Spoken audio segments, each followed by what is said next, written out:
Ce balado est une présentation de la Fabrique culturelle de Télé-Québec en collaboration avec Transistor Média.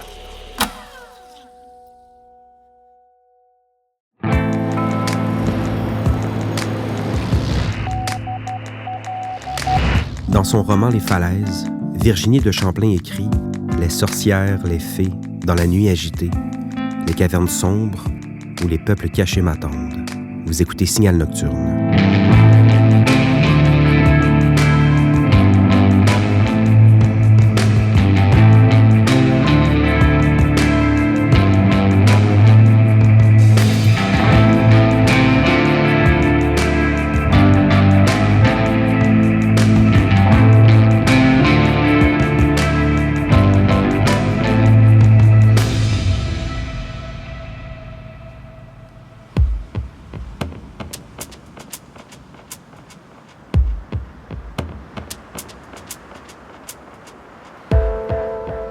Quand je me promène dans les rues du Vieux-Elmer, autour du phare où François et moi passons nos vendredis soirs, je me réjouis quand je croise des promeneurs nocturnes.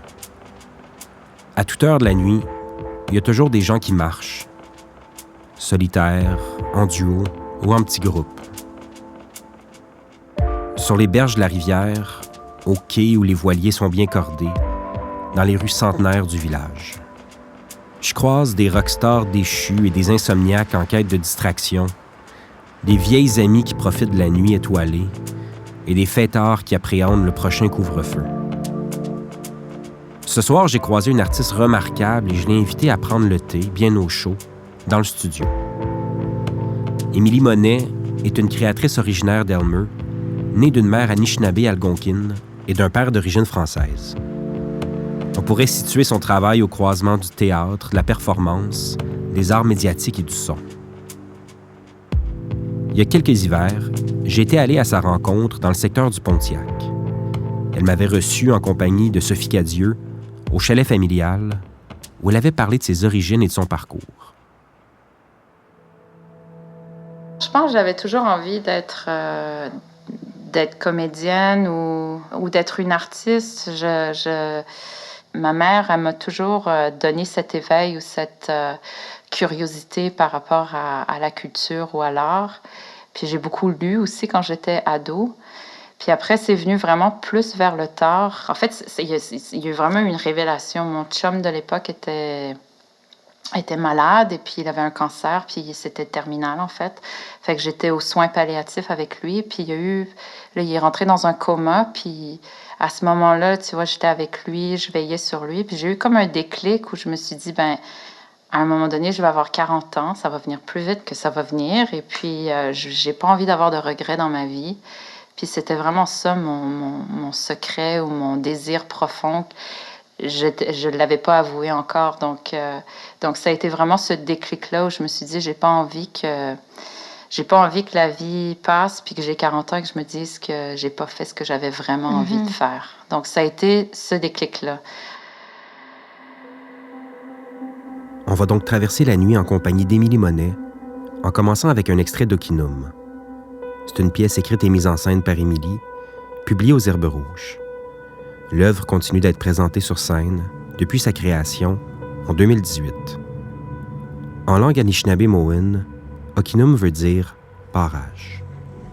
On écoute les premières minutes de la version sonore d'Okinum, créée en 2021.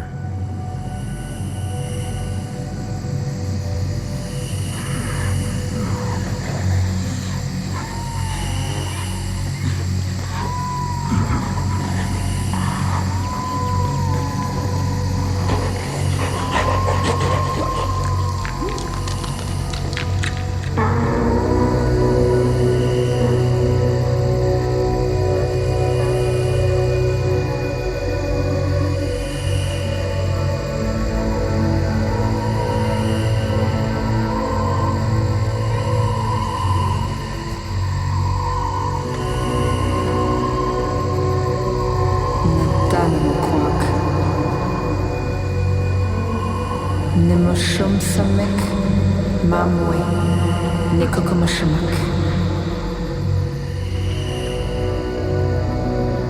Megwechindanak egi bigadanachum. Nidanamakwa. Kijiwaj Baba de Mons, Amit Mashke Kiwaj, Kigi Sokani, Abudanda Jia, Nishamik, Kadish.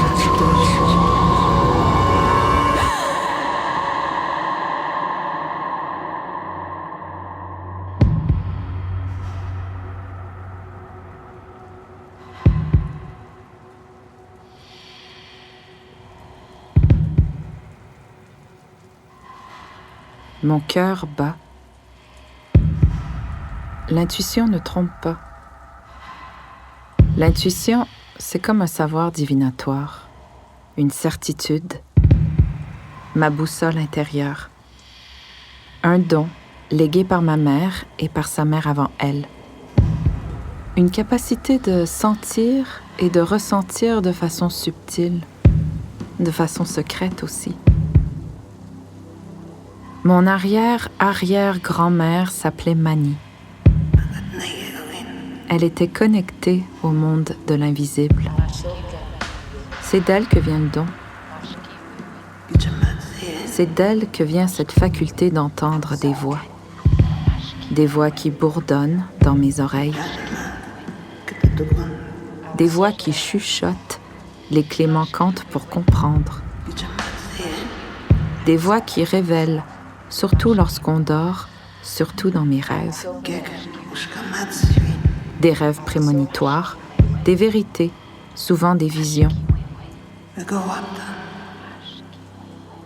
Des rêves qui aident à dissiper le brouillard à l'intérieur. Des mots soufflés dans mon oreille pour déchiffrer mes rêves. Des rêves qui peuvent aussi, parfois, annoncer la mort.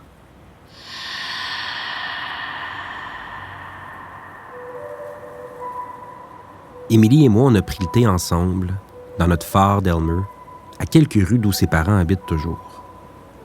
On s'est rencontrés pour discuter de Marguerite, un projet fascinant sur l'histoire de Marguerite Duplessis, une esclave autochtone qui a lutté pour sa liberté en 1740.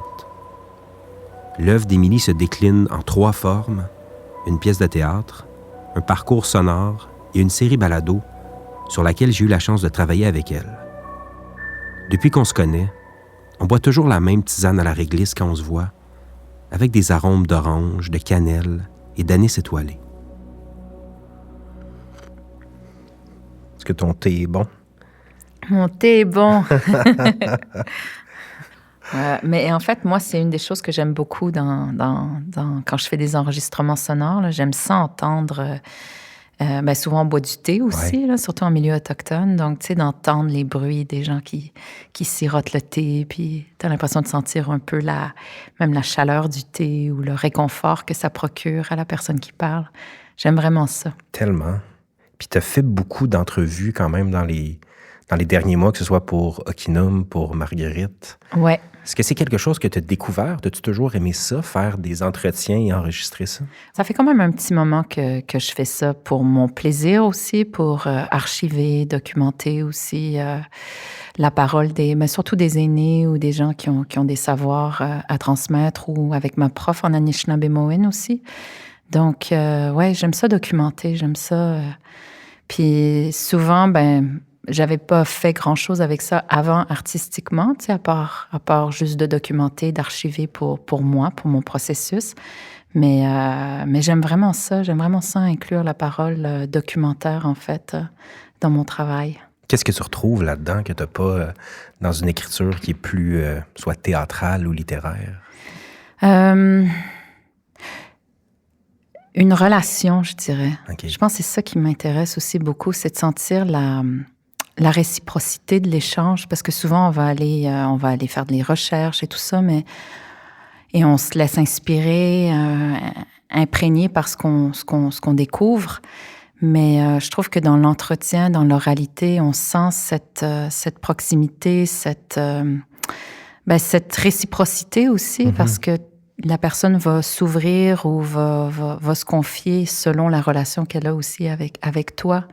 Donc, ça, je trouve que c'est vraiment précieux. Puis je trouve que l'oralité permet d'avoir accès à ça, à la relation qui est tissée entre la personne qui interviewe et la personne qui donne des informations. Mais en fait, finalement, quand moi, je fais des entrevues, je remarque que plus je partage un peu de qui je suis ou de mes réflexions, plus la personne va aussi s'ouvrir davantage.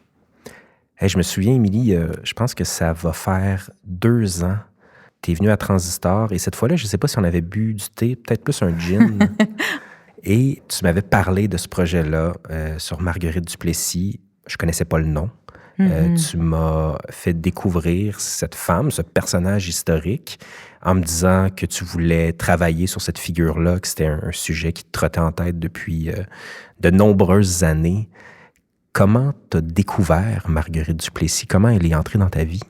Ben, ça fait un moment déjà, mais c'est une histoire qui m'habite quand même depuis ma rencontre avec son histoire. C'était il y a peut-être 12-13 ans quand j'ai déménagé à Montréal. Puis j'avais une amie qui faisait des études aussi. Elle faisait beaucoup des marches sonores, puis elle préparait son doctorat là-dessus. Donc, des fois, je l'accompagnais. Puis, il y avait un tour avec l'autre Montréal sur le Montréal autochtone. Donc, je suis allée par curiosité. Puis, on était dans un autobus, puis on se promenait un peu partout. Puis, à un moment donné, on s'est arrêté sur la rue Saint-Paul. Puis, c'est ça, la guide a commencé à parler de Marguerite Duplessis. Moi, à l'époque, ce qui m'avait vraiment frappée, c'est que j'étais même pas au courant qu'il y avait eu une histoire de l'esclavage aussi importante au Québec. Puis que la plupart des esclaves étaient autochtones. Ça m'a un peu complètement... Wow, c'est fou, j'étais pas au courant de ça.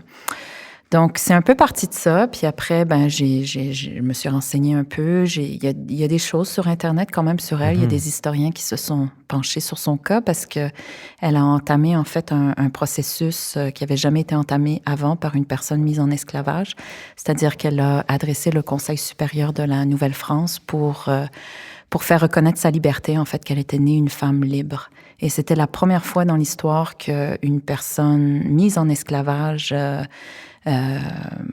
c'est ça, avait un procès pour faire reconnaître sa liberté, mais aussi une personne autochtone. Donc, c'est une pionnière, une précurseur.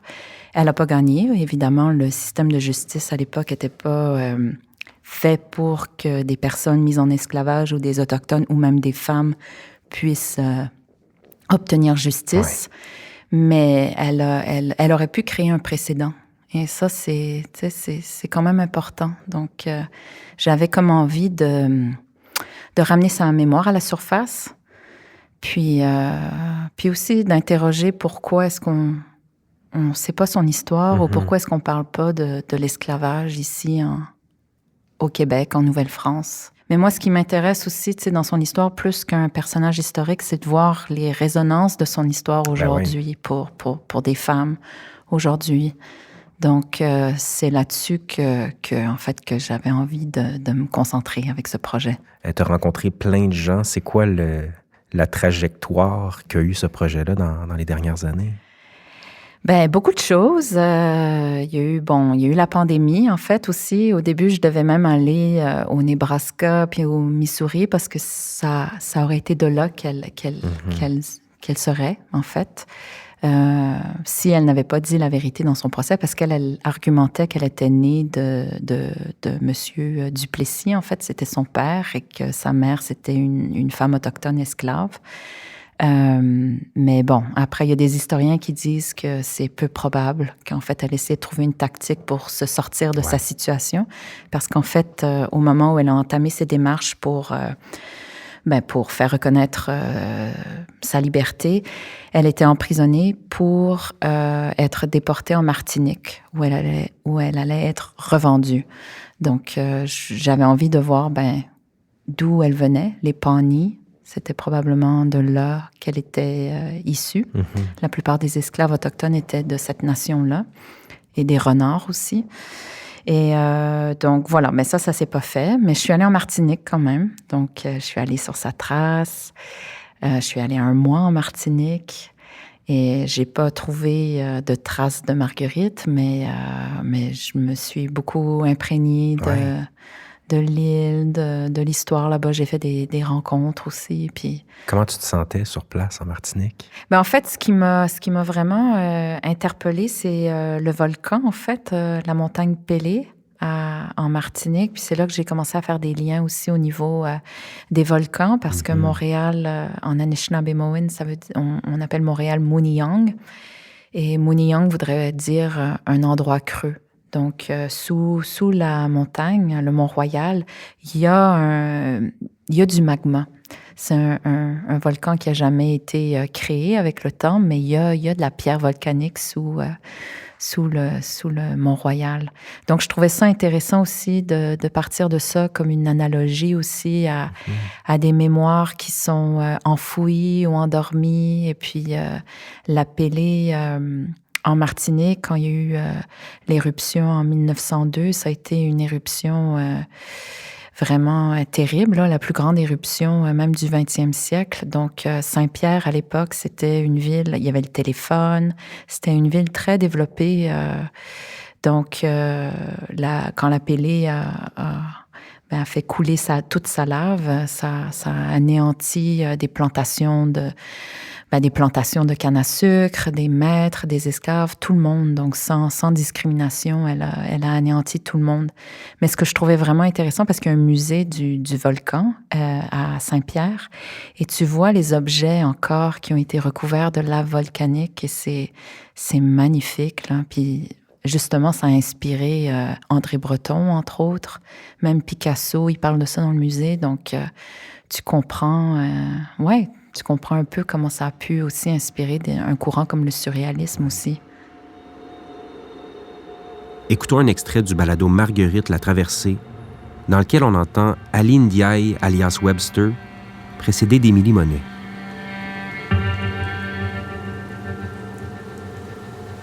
Il y a les arbres qui racontent les récits millénaires et la mémoire du territoire. Il y a les troncs des chênes qui deviennent parchemins pour garder les traces du passé. Il y a le bruissement des feuilles qui rappelle la présence des ancêtres.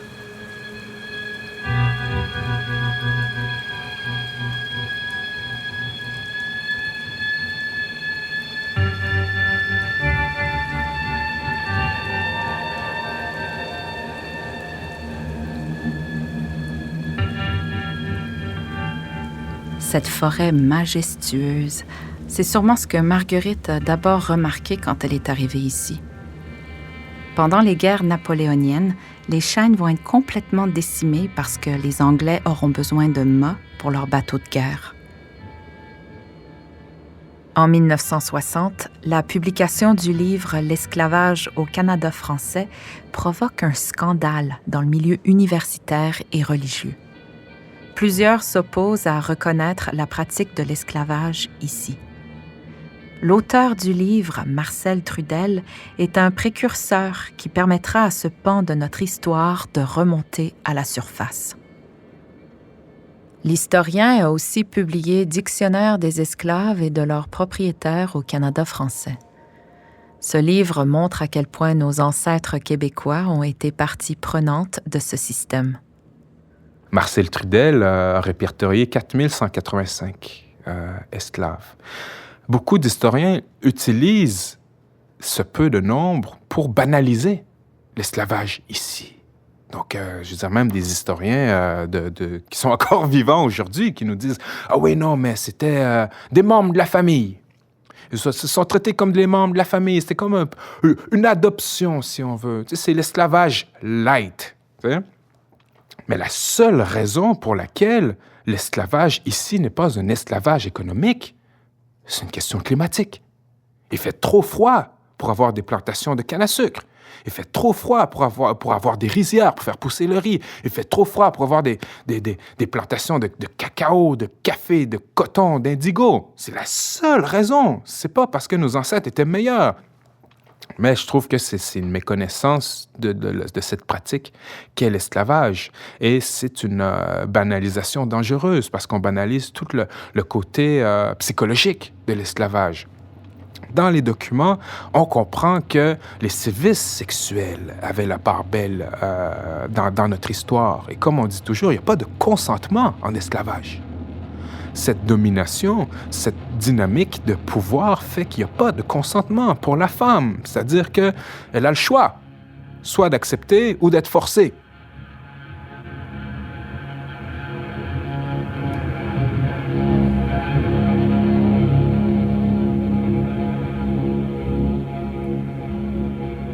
Marguerite, le grand projet d'Émilie, n'est pas seulement qu'un balado. C'est aussi un spectacle de théâtre et un parcours audio à faire dans le Vieux-Montréal, 2 œuvres qui seront présentées en 2022. C'est un triptyque qui attire beaucoup d'attention.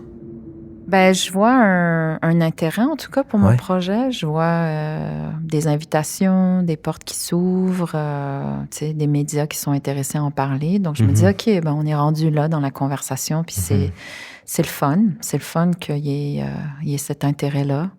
Est-ce que ça aurait été comme ça il y a 10 ans? Je ne sais pas.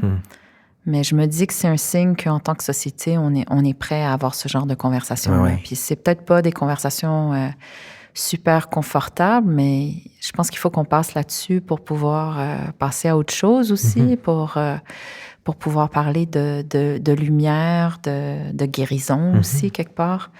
Parce que même si, voilà, le sujet, c'est l'esclavage, l'injustice, l'amnésie collective, mais j'ai vraiment comme souci d'en faire un spectacle lumineux, puis qui va juste honorer sa mémoire, exact. En fait.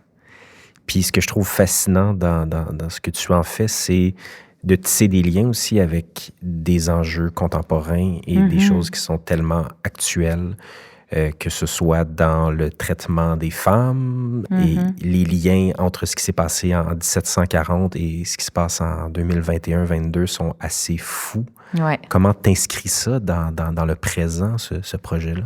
Ben, je pense que c'est super important parce que si on veut parler d'aujourd'hui, il faut comprendre d'où ça vient. Puis le trafic des femmes, ça remonte à la traite des fourrures, au début de la colonisation, en fait. On peut avoir une image très romantisée des coureurs des bois, mais ça a été vraiment le début de la prostitution des femmes autochtones aussi.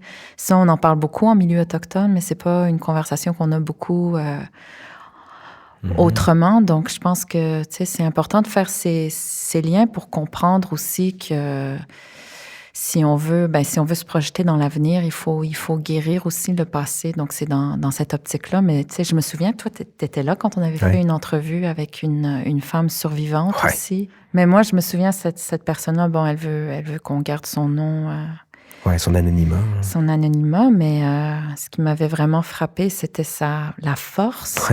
Qui se dégageait d'elle, puis la résilience aussi. Puis ça, c'est vraiment là-dessus que j'ai envie d'axer aussi ces récits-là. Il y a d'autres rencontres qui ont été marquantes dans ce balado-là et qui ont permis de faire beaucoup de liens entre les causes afrodescendantes et autochtones, que ce soit Philippe Némé-Nombré ou Webster aussi qui participent au balado. Est-ce qu'il y a des liens naturels qui se font entre ces luttes-là, ces causes-là, ou est-ce que tu les as découverts, ces liens-là, en faisant le balado? C'était une intuition à la base d'allier ces luttes-là. Je pense qu'on parle peut-être pas assez des liens entre l'esclavage et la colonisation.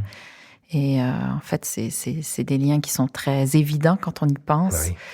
Je pense qu'il y a de plus en plus de gens qui le font. Philippe, justement, fait un doctorat quand même sur les solidarités afrodescendantes et autochtones dans la musique. Donc, ça, je pense que c'est une personne, mais il y en a beaucoup. Une des interprètes dans le spectacle, Aïcha Bastien-Ndiaye, elle est moitié Wendat et moitié guinéenne. Donc, j'avais envie de faire se répondre, en fait, ces réalités. Il y a beaucoup de différences, mais il y a beaucoup de similarités aussi. Donc, je trouve ça riche aussi de faire cohabiter ces histoires-là. Est-ce que tu trouves ça éprouvant de travailler sur des sujets comme ça? Oui, c'est dense. C'est vraiment dense. C'est aussi ambitieux. Pour moi, c'est un gros projet, là aussi. Mais je te dirais que je suis super bien entourée. Puis dans le processus, c'est très agréable. Donc, je pense que c'est peut-être ça le secret, c'est de préserver ça. Mais je te dirais que pour ce qui s'en vient après, j'ai envie de parler d'amour, j'ai envie de parler, c'est vraiment de ça que j'ai envie de parler, ou de revenir à quelque chose de plus proche aussi de moi, puis de plus... de parler de ça, la sensualité des langues ou le rapport très sensoriel aussi et musical aux langues, mais comment c'est relié à l'affect. Et puis, ça m'a emmené à... En ce moment, je fais beaucoup de recherches sur les arbres et sur les fleurs et comment les fleurs font l'amour. Je ne sais pas comment ça va être relié, mais je vois qu'il va y avoir un lien. Parce que est-ce que tu as un mode de création différent? Je pense à, je sais pas, Okinum, que tu présentes en français, en anglais, un spectacle dans lequel il y a de l'Anishinaabe-Mowin, qui nous permet aussi, en tant que public, en tant qu'allochtone, de découvrir et d'avoir un autre contact avec des langues autochtones. Est-ce que pour toi, la langue, c'est un véhicule pour une pensée, ou il y a certains projets que tu attaques naturellement, que tu vas commencer en français ou en anglais, ou est-ce que pour toi, ce sont des véhicules ça dépend différents? Avec qui je travaille aussi. Okay. Tu vois, là, j'ai un projet que je développe avec la Colombie, donc c'est sûr qu'il y a une grosse partie du projet qui est écrit en espagnol, et l'espagnol va faire partie du spectacle. Donc, c'est des raisons pratiques avant tout, peut-être. Après, tu sais, ça me fait penser à Rita Le Tendre, qui est décédée il n'y a pas longtemps, cette peintre merveilleuse qui a été dans Les Automatistes et tout ça, dont la grand-mère était à Benakis. Puis j'ai fait une entrevue avec elle pour Canadian Art il y a peut-être 2 ans sur les langues, justement. Puis elle m'avait dit, parce qu'elle parlait plusieurs langues, son mari était juif, donc elle parlait hébreu, elle avait habité en Italie, elle parlait d'italien aussi. Puis elle m'avait dit, mais pourquoi est-ce qu'on se priverait de parler plein de langues? Ça te permet de rencontrer plus de gens puis d'avoir plus d'amis. Donc, c'est un peu dans cette optique-là. Ouais. Moi, ça résonne beaucoup avec moi. C'est une façon de se lier davantage, d'avoir des racines qui vont s'étaler plus loin aussi.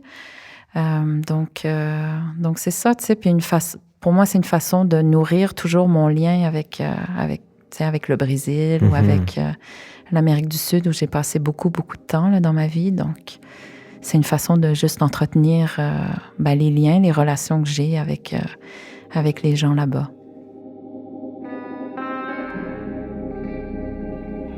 Avant de vous dire au revoir, je vous invite à écouter la série Marguerite la traversée sur toutes les applications de balado et Okinum sur le site de la Fabrique culturelle. Merci à toute l'équipe de Signal Nocturne, pour Télé-Québec, la coordonnatrice Nadine Deschamps, la technicienne de production Erika Coutu-Lamarche, la chef de contenu Ariane Graton-Jacob, l'édimestre Sophie Richard et la directrice de la Fabrique culturelle et des partenariats, Jeanne Dompierre. Pour Transistor Média, Tenaga Studio à la musique originale et à l'habillage sonore, François Larivière au mixage, Sophie Gemme à la recherche, Claire Thévenin, chargée de production, Louis-Philippe Roy aux communications et Stéphanie Lorrain à la production exécutive. Abonnez-vous dès maintenant à Signal Nocturne dans l'application de balado de votre choix ou écoutez-nous sur lafabriqueculturelle.tv. On vous propose un nouvel épisode chaque vendredi soir. Je m'appelle Julien Morissette. Bonne nuit.